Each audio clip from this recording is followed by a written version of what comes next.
मेरे अजीज़ों और सूफ़ी तालीम के चाहने वालों, आज की ये गुफ्तगू आपके कानों के लिए नहीं बल्कि आपकी रूह के लिए है। कभी आपने तन्हाई में बैठकर अपने वजूद पर गौर किया है? कभी सोचा है कि ये जो सड़कों पर भीड़ चल रही है, ये जो बाजारों में शोर है और ये जो आईने में हमें एक चेहरा नजर आता है, क्या बस यही हमारी हकीकत है? सूफ़ी तालीम कहती है कि इंसान इस दुनिया में सिर्फ एक मुसाफिर है, जो अपनी असल मंजिल को भूलकर इस मुसाफिर खाने की रौनक में खो गया है। हम इस मिट्टी के बदन को सजाने में इतनी मेहनत करते हैं, इसे खिलाते हैं, इसे पिलाते हैं, इसे अच्छे लिबास पहनाते हैं, लेकिन उस रूह का क्या जो इस बदन के अंदर एक कैदी की तरह तड़प रही है? सरकार गौसे आजम रदियल्लाहु अन्हु की तालीम हमें उस मुकाम पर ले जाती है जहां दुनिया की हकीकत एक धूल के जर्रे से भी कम नजर आने लगती है। आपने फरमाया है कि जब तक इंसान अपनी नफ्स का गुलाम है, वो कभी आजाद नहीं हो सकता। नफ्स क्या है? नफ्स वो लालच है जो हमें दुनिया की तरफ खींचती है। नफ्स वो गुरूर है जो हमें दूसरों से बड़ा दिखाता है। और सूफी का सबसे बड़ा जिहाद इसी नफ्स के खिलाफ होता है। वली अल्लाह वो नहीं होते जो पहाड़ों पर जाकर छुप जाए, बल्कि वली वो होते हैं जो लोगों के बीच रहकर भी अपने दिल को सिर्फ खुदा की याद में लगा कर रखें। एक बार गौसे पाक की महफिल में एक शख्स आया और कहने लगा कि हुजूर, मैं बरसों से सजदे कर रहा हूं, रात रात भर जाग कर जिक्र करता हूं, फिर भी मेरे दिल में वो आग पैदा नहीं होती जो वलियों के सीने में होती है। सरकार ने उसकी तरफ देखा और फरमाया कि तू इबादत तो करता है, लेकिन तेरे अंदर की मैं अभी जिंदा है। जब तक तू ये सोचता रहेगा कि मैं इबादत गुजार हूं, तब तक तू खुदा के नूर को नहीं पा सकेगा। तुझे पहले अपनी इस मैं को कत्ल करना होगा, तुझे मरना होगा, इससे पहले कि मौत तुझे मार दे।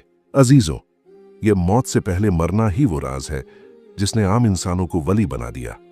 जब इंसान इस दुनिया की हर चीज से बेनियाज हो जाता है, जब उसे न दौलत की हवस रहती है और न शोहरत की भूख, तब उसकी रूह के पर खुलते हैं। हम अपनी पूरी जिंदगी उन रिश्तों और उन चीजों को बनाने में गुजार देते हैं जो एक पल में मिट्टी हो जानी है। लेकिन जो रिश्ता रूह का अपने रब से है, उस पर कभी मौत नहीं आती। वली जब दुनिया से जाता है तो वो मरता नहीं है, बल्कि वो तो अपने महबूब से मिलने के लिए इस जिस्मानी कैद से आजाद होता है। जरा तसव्वुर करें उस मंजिर का, जब इंसान तन्हाई में बैठा हो और उसे ये एहसास हो जाए कि ये पूरी कायनात सिर्फ एक धोखा है। जब उसे अपने अंदर एक ऐसी धड़कन सुनाई दे जो सिर्फ अल्लाह अल्लाह पुकार रही हो। यही वो मुकाम है जहां सूफी अपनी हस्ती को फना कर देता है। वो दुनिया की नजरों में तो होता है, लेकिन उसकी रूह अर्श इलाही का तवाफ कर रही होती है। गौसे पाक फरमाते हैं कि ए इंसान, तू अपने आप को छोटा मत समझ। तेरे अंदर खुदा ने वो कायनात छुपाई है जिसे फरिश्ते भी सजदा करते हैं, लेकिन तूने अपने आप को मिट्टी की मोहब्बत में कैद कर लिया है। आज का दौर ऐसा है जहां हर शख्स बेचैन है। हर किसी के पास सब कुछ है, लेकिन सुकून किसी के पास नहीं। जानते हैं क्यों? क्योंकि हमने जिस्म को तो पाल लिया, लेकिन रूह को भूखा छोड़ दिया। रूह की खुराक गालियां या दुनिया की बातें नहीं है। रूह की खुराक तो खुदा का जिक्र और उसकी मोहब्बत है। जब तक इंसान अपनी असलियत को नहीं पहचानेगा, वो दर दर की ठोकरें खाता रहेगा। सूफी तालीम हमें वापस अपने घर की तरफ बुलाती है। वो कहती है कि ए मुसाफिर, जाग जा, ये रात कटने वाली है और सवेरा होने वाला है। इससे पहले कि तेरी सांसें उखड़ जाएं, अपनी रूह को बेदार कर ले। सरकार गौसे पाक का दामन थामने का मतलब ये है कि आप अपने आप को खुदा के हवाले कर दें। जब आप अपनी मर्जी को खुदा की मर्जी में मिला देते हैं, तो फिर आपके जीवन से सारे दुख और सारी परेशानियां खत्म हो जाती हैं। फिर आपको फर्क नहीं पड़ता कि दुनिया आपको क्या कह रही है। फिर आप उस दरिया की तरह हो जाते हैं जो चुपचाप अपनी मंजिल की तरफ बढ़ता रहता है। वली की खामोशी में भी एक पैगाम होता है। उनकी आंखों में वो नूर होता है जो मुर्दा दिलों को जिंदा कर देता है। और ये नूर तभी मिलता है जब इंसान अपने अंदर की अंधेरी कोठरी को साफ करता है, जब वो अपने अंदर से हसद, कीना और बुग़्ज़ को निकाल बाहर करता है। मेरे भाइयों, ये जिंदगी एक मौका है, एक ऐसा मौका जो दोबारा नहीं मिलेगा। हम अक्सर सोचते हैं कि कल इबादत करेंगे, कल तौबा करेंगे, कल नेक बनेंगे, लेकिन वली कहता है कि वो कल कभी नहीं आता। जो है वो आज है और यही पल है। अगर इस पल में आपने खुदा को याद कर लिया तो यही आपकी कामयाबी है।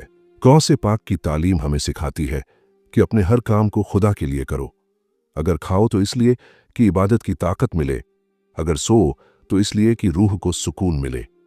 जब आपकी हर हरकत खुदा के लिए हो जाएगी तो आपकी पूरी जिंदगी एक इबादत बन जाएगी।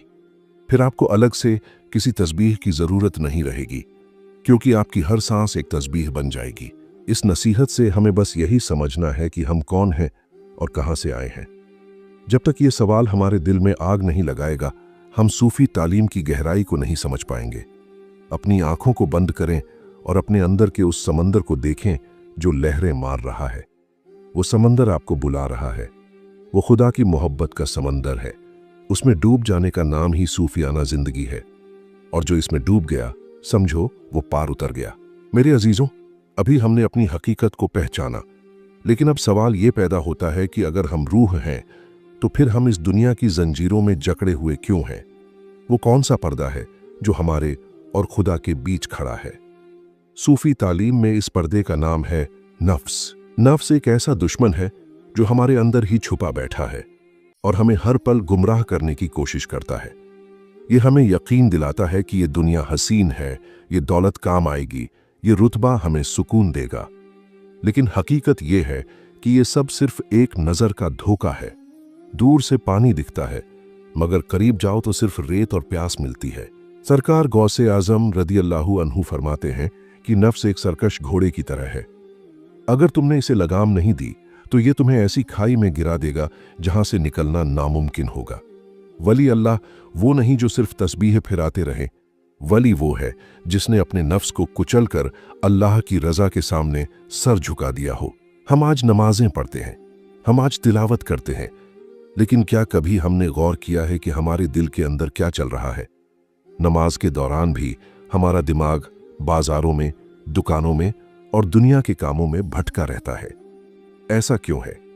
क्योंकि हमारा जिस्म तो मुसल्ले पर है, मगर हमारा नफ्स अभी आजाद है और वो हमें अपनी उंगलियों पर नचा रहा है। सूफिया किराम की तालीम हमें सिखाती है कि इबादत की रूह उसकी सादगी और उसके खुलूस में है। एक बार एक दरवेश ने देखा कि एक शख्स मस्जिद के कोने में बैठकर बहुत जोर जोर से रो रहा है और बड़ी लंबी नमाजें पढ़ रहा है। दरवेश ने उसके पास जाकर कहा कि ऐ बंदे, तेरा ये रोना और ये लंबी नमाजें तब तक कबूल नहीं होंगी जब तक तेरे दिल में दुनिया के लिए जगह बाकी है। खुदा का नूर उस दिल में नहीं उतरता जहां किसी और की हुकूमत हो। अल्लाह फरमाता है कि मैं बंदे के गुमान में हूं। अगर बंदे का गुमान दुनिया में अटका है तो उसे खुदा कैसे मिल सकता है? अजीजों, नफ्स को मारने का मतलब ये नहीं है कि आप खाना पीना छोड़ दें या दुनिया से नाता तोड़ लें। इसका मतलब ये है कि दुनिया आपके हाथ में तो हो, मगर आपके दिल में ना हो। जैसे कश्ती पानी के ऊपर रहती है तो मंजिल तक पहुंच जाती है, लेकिन वही पानी अगर कश्ती के अंदर आ जाए तो कश्ती डूब जाती है। वैसे ही जब तक दुनिया आपके इस्तेमाल में है आप महफूज हैं, लेकिन जिस दिन दुनिया आपके दिल के अंदर दाखिल हो गई, समझ लेना कि आपकी रूह की कश्ती डूबने लगी है। गौसे पाक की बारगाह में बड़े बड़े रईस आते थे, लेकिन आपने कभी उनकी दौलत की तरफ आंख उठाकर भी नहीं देखा। आपकी नजर तो सिर्फ उनकी रूह के अंधेरों को दूर करने पर होती थी। आज हम छोटी छोटी बातों पर परेशान हो जाते हैं। किसी ने कुछ कह दिया तो हमें गुस्सा आ जाता है, किसी ने बुराई कर दी तो हम बदला लेने की सोचने लगते हैं। ये सब नफ्स की निशानियां हैं। सूफी वो है जो बुराई के बदले भलाई करे, जो पत्थर मारने वाले को भी दुआ दे, क्योंकि वो जानता है कि सामने वाला जो कर रहा है वो अपनी नफ्स के हाथों मजबूर है। लेकिन सूफी तो अपनी रूह का मालिक बन चुका है। वो जानता है कि ये सब खेल तमाशा है। जब तक आप अपने अंदर की कड़वाहट को खत्म नहीं करेंगे, तब तक अल्लाह की मोहब्बत की मिठास आपको महसूस नहीं होगी। इबादत का असली मजा तब है जब आप अपने आप को पूरी तरह अल्लाह के हवाले कर दें। जब आप ये कहना छोड़ दें कि या अल्लाह मेरी ये मुराद पूरी कर दे, और ये कहना शुरू कर दें कि या अल्लाह वही कर जिसमें तेरी रजा हो। जिस दिन आपकी पसंद खुदा की पसंद बन गई, उस दिन आप वली बन गए। फिर आपको सुकून के लिए किसी सहारे की जरूरत नहीं रहेगी। फिर आप तन्हाई में भी खुश रहेंगे, क्योंकि आपके साथ वो जात होगी जो 7 आसमानों से भी ऊपर है और आपकी शहरग से भी करीब है। मेरे भाइयों, रमजान के इस मुबारक महीने में हम भूख और प्यास सहते हैं, लेकिन क्या कभी सोचा है कि ये भूख हमें क्या सिखाती है? ये हमें सिखाती है कि हम अपनी जिस्मानी जरूरतों को कंट्रोल कर सकते हैं। अगर हम पानी और रोटी को कंट्रोल कर सकते हैं तो हम झूठ, हसद और लालच को क्यों कंट्रोल नहीं कर सकते? ये महीना तो नफ्स को भूखा रखने की ट्रेनिंग है, ताकि जब ये महीना गुजर जाए तब भी आपकी रूह आपके जिस्म पर हुकूमत करे। जो शख्स रोजे में भी अपनी जबान पर काबू नहीं रख सका, जो अपनी आंखों को गुनाहों से नहीं बचा सका, उसकी भूख सिर्फ एक थकावट के सिवा कुछ नहीं। सरकार गौसे पाक फरमाते हैं कि ऐ मुरीद, अपनी आदतों को बदलो। इबादत सिर्फ रस्म नहीं है, इबादत तो एक तब्दीली का नाम है। अगर इबादत के बाद भी आपके अखलाक नहीं बदले, अगर आपके पड़ोसी आपसे परेशान हैं, अगर आपके दिल में गरीबों के लिए हमदर्दी नहीं है, तो आपकी इबादत की रूह मुर्दा है। रूहानी रास्ता तो प्यार और सखावत का रास्ता है। वली तो वो है जिसकी महफिल में बैठकर गुनहगार को भी अपनी गंदगी का एहसास हो जाए और वो नेक बनने का इरादा कर ले। दोस्तों, सूफी तालीम का पैगाम यही है कि अपने अंदर झांकें और देखें कि कहीं आपका नफ्स आपको धोखा तो नहीं दे रहा, कहीं आपकी इबादत सिर्फ दिखावा तो नहीं। अपने दिल को आईना बनाएं और उसे जिक्र इलाही से इतना चमकाएं कि उसमें खुदा का जलवा नजर आने लगे। जब दिल साफ हो जाता है तो फिर राज खुलने लगते हैं, फिर आपको वो बातें समझ आने लगती हैं जो आम इंसान की समझ से परे हैं। खुदा की मोहब्बत कोई सस्ती चीज नहीं है, इसके लिए अपनी अना की कुर्बानी देनी पड़ती है, और जो ये कुर्बानी दे देता है खुदा उसे अपनी खास कुर्बत अता फरमाता है। मेरे अजीजों, जब बंदा अपने नफ्स को कुचल देता है और उसका दिल दुनिया की गंदगी से पाक हो जाता है, तब शुरू होता है रूह का वो सफर जिसे सफर ए इलाही कहते हैं। ये वो मुकाम है जहां इंसान के जिस्म की कैद खत्म हो जाती है और उसकी रूह अर्श मुअल्ला की तरफ परवाज करने लगती है। लोग पूछते हैं कि क्या कोई इंसान वाकई खुदा के इतने करीब हो सकता है? तो सुनो, सूफी तालीम कहती है कि अल्लाह किसी सातवें आसमान पर छुपा हुआ नहीं है, वो तो तुम्हारे दिल के अंदर मौजूद है। बस शर्त यह है कि दिल का आईना साफ होना चाहिए। सरकार गौसे आजम रदियल्लाहु अन्हु फरमाते हैं कि जब मुरीद इबादत और जिक्र में इतना डूब जाता है कि उसे अपनी सांसों की खबर भी नहीं रहती, तब अल्लाह ताला उसकी आंखों से वो पर्दे हटा देता है जो आम इंसानों के सामने लगे होते हैं। ये वो पर्दे हैं जो हकीकत और वहम के बीच होते हैं। फिर उसे वो आवाजें सुनाई देने लगती हैं जिन्हें दुनिया का शोर दबा देता है। उसे चरिंद परिंद, दरख्त और पत्थर भी अल्लाह का जिक्र करते सुनाई देते हैं। वली अल्लाह की नज़र वो नहीं होती जो सिर्फ दीवार को देखे, उनकी नज़र तो रूहों के अंदर झांक लेती है। वो जान लेते हैं कि सामने वाले के दिल में क्या चोर है और क्या दर्द है। अजीजों, वलियों की तन्हाई बड़ी अजीब होती है।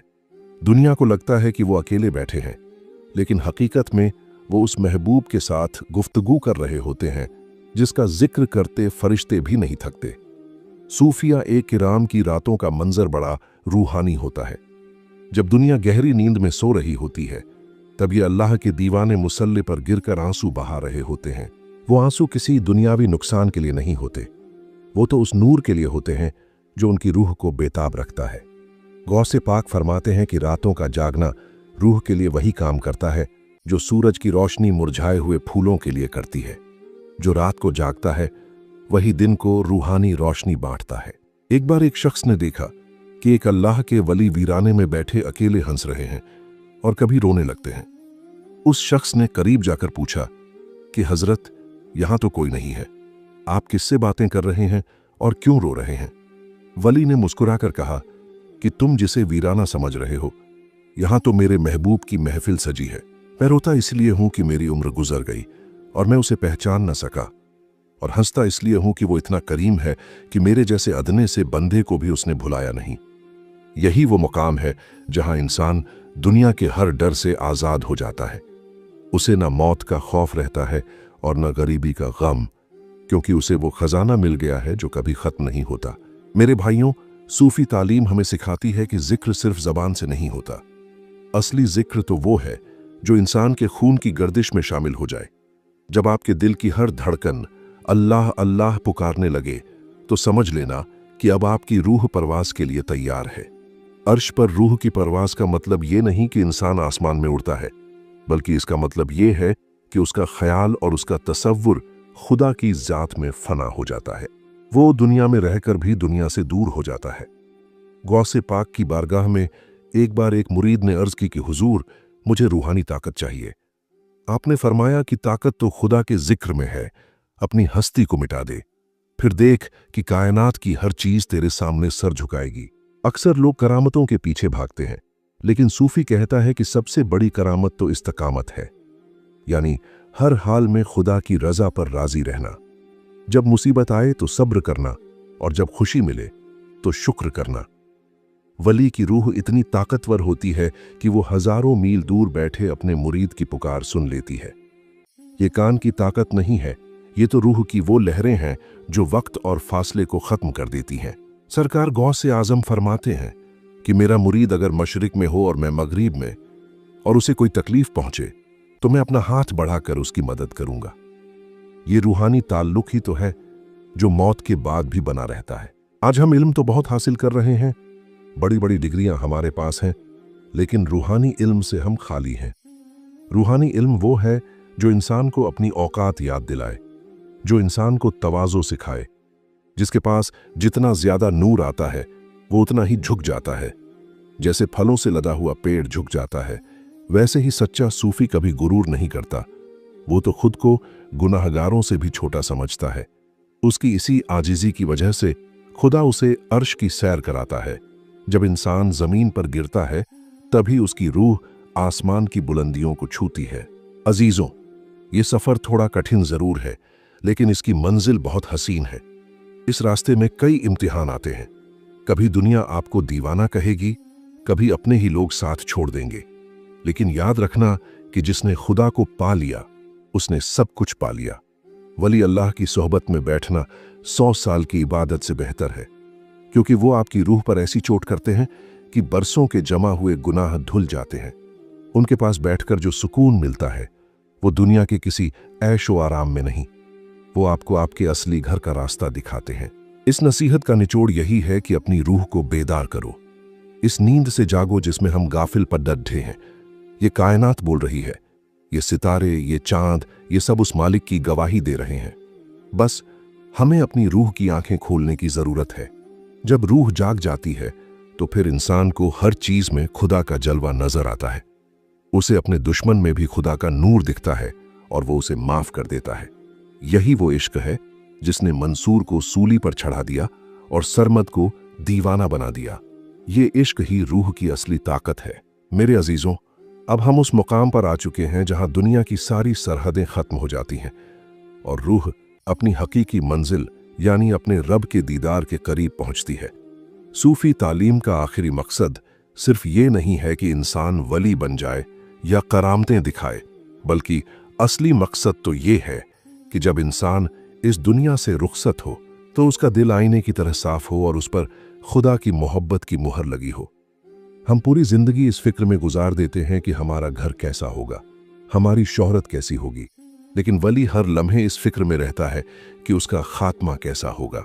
सरकार गौसे आजम रदियल्लाहु अन्हु फरमाते हैं कि ऐ इंसान, तूने अपनी जिंदगी की शाम कर दी, लेकिन अभी तक तेरी रूह की सुबह नहीं हुई। तूने जिस्म के लिए महल बनाए, लेकिन अपनी कब्र के लिए कोई नूर जमा नहीं किया। याद रखो, मौत कोई डरावना अंत नहीं है, बल्कि ये तो एक पर्दा हटने का नाम है। जो शख्स दुनिया में रहते हुए अपनी नफ्स को मार चुका है, उसके लिए मौत एक तोहफा है।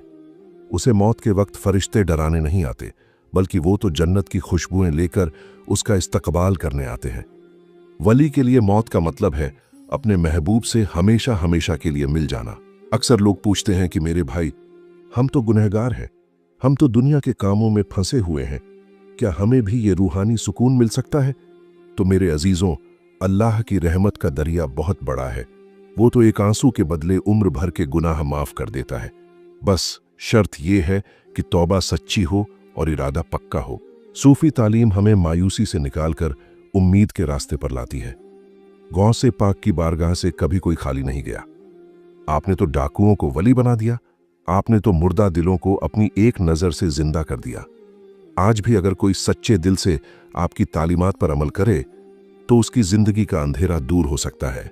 जरा सोचिए उस आखिरी लम्हे के बारे में जब ये दुनिया पीछे छूट रही होगी। उस वक्त न ये मोबाइल हाथ में होगा, न ये दौलत काम आएगी। उस वक्त सिर्फ वो सुकूत, वो खामोशी और वो अल्लाह का जिक्र काम आएगा जो आपने तन्हाई में किया होगा। वली अल्लाह हमें यही सिखाते हैं कि अपनी आखिरत की तैयारी आज से ही शुरू करो। इबादत को बोझ मत समझो, इसे महबूब से मिलने का जरिया समझो। जब आप नमाज में खड़े हों तो ये समझें कि आप अर्श वाले के सामने खड़े हैं। जब आप रोज़ा रखें तो ये समझें कि आप अपनी रूह को अल्लाह के नूर से भर रहे हैं। सरकार गौसे पाक का आखिरी पैगाम हर इंसान के लिए एक मशाले राह है। आपने फरमाया, अपने दिल को अल्लाह के सिवा हर चीज से खाली कर लो। जब दिल खाली होगा तभी तो उसमें खुदा की जात समाएगी। हम अक्सर शिकवा करते हैं कि हमारी दुआ कबूल नहीं होती, हमें सुकून नहीं मिलता। लेकिन क्या हमने कभी अपने दिल को साफ किया? क्या हमने कभी किसी का दिल दुखाना छोड़ा? सूफी तो वो है जिसके हाथ और जबान से हर इंसान महफूज हो, जिसके अंदर सिर्फ रहम हो, जिसके अंदर सिर्फ प्यार हो। मेरे भाइयों, ये दुनिया बहुत जल्द खत्म होने वाली है। ये रमजान का महीना, ये बरकतें, ये सब हमें एक मौका देने आई हैं। इस मौके को हाथ से न जाने दें। आज ही अपने आप से वादा करें कि हम अपनी जिंदगी को सूफियाना रंग में ढालेंगे। हम दिखावे की इबादत को छोड़कर हकीकी मोहब्बत का रास्ता अपनाएंगे। जब आप किसी गरीब की मदद करेंगे, जब आप किसी यतीम के सर पर हाथ रखेंगे, जब आप किसी की खता को माफ कर देंगे, तो समझ लेना कि आपके अंदर सूफी तालीम का नूर पैदा हो रहा है। इस दास्तान का निचोड़ यही है कि आप अकेले नहीं हैं। अल्लाह आपके साथ है, उसके वली आपके साथ है। बस आपको एक कदम बढ़ाना है। अपनी आंखों को बंद करें और अपने रब को पुकारें। वो पुकार जिसमें कोई मतलब ना हो, जिसमें कोई लालच ना हो, सिर्फ और सिर्फ उसकी मोहब्बत हो। जब बंदा सच्चे दिल से पुकारता है तो अर्श के फरिश्ते भी आमीन कहते हैं। गौसे पाक का साया हम सब पर रहे और अल्लाह हमें वो रूहानी ताकत अता फरमाए कि हम दुनिया के फितनों से बचकर अपनी मंजिल तक पहुंच सकें। इस सफर में उतार चढ़ाव आएंगे, मुश्किलें आएंगी, लेकिन याद रखना कि जो खुदा का हो जाता है, खुदा उसका हो जाता है। और जिसका खुदा हो गया, उसे फिर किसी और की जरूरत नहीं रहती। अपनी रूह को आजाद कीजिए, अपनी नफ्स को लगाम दीजिए और उस हकीकी रोशनी की तरफ बढ़िए जो कभी खत्म नहीं होती। अल्लाह हम सबका हामी और नासिर हो और हमारी इस छोटी सी कोशिश को अपनी बारगाह में कबूल फरमाए। आमीन सुम्मा आमीन। मेरे अजीजों, ये रूहानी सफर जो आज हमने शुरू किया है, ये सिर्फ एक वीडियो के खत्म होने से खत्म नहीं होता। ये तो एक आगाज है उस बेदारी का जो हमें अपने रब के और करीब ले जाएगी। याद रखिएगा, वलियों की ये महफिलें और सूफी तालीम का ये सिलसिला सिर्फ इल्म बांटने के लिए नहीं, बल्कि सोए हुए दिलों को जगाने के लिए है। जगाने। अगर आज की इन बातों ने आपकी रूह को झकझोर दिया है, अगर आपके दिल में भी वो आग जली है जो हमें अपनी असलियत की तरफ ले जाती है, तो हमारे इस रूहानी काफिले का हिस्सा जरूर बने। इस चैनल को सब्सक्राइब करना सिर्फ एक बटन दबाना नहीं है, बल्कि सूफी तालीम के इस मिशन को आगे बढ़ाने में अपना हाथ बढ़ाना है। इस पैगाम को अपने उन दोस्तों और रिश्तेदारों तक जरूर पहुंचाएं जो आज दुनिया की भीड़ में खुद को अकेला महसूस कर रहे हैं। आपका एक शेयर किसी तड़पती हुई रूह के लिए सुकून का जरिया बन सकता है। कमेंट बॉक्स में अपनी राय जरूर दें और अपनी हाजिरी के तौर पर सुभान अल्लाह लिखना न भूलें। आपकी एक दुआ हमारे लिए बहुत कीमती है। अल्लाह ताला हम सबको नेक हिदायत अता फरमाए और हमारी रूहों को अपने नूर से मुनव्वर कर दे। अगली बार हम एक और ऐसे ही पोशीदा राज के साथ हाजिर होंगे जो आपकी जिंदगी का नजरिया बदल देगा। तब तक के लिए अपनी रूह का ख्याल रखें और अल्लाह की याद में मगन रहें। अल्लाह हाफिज।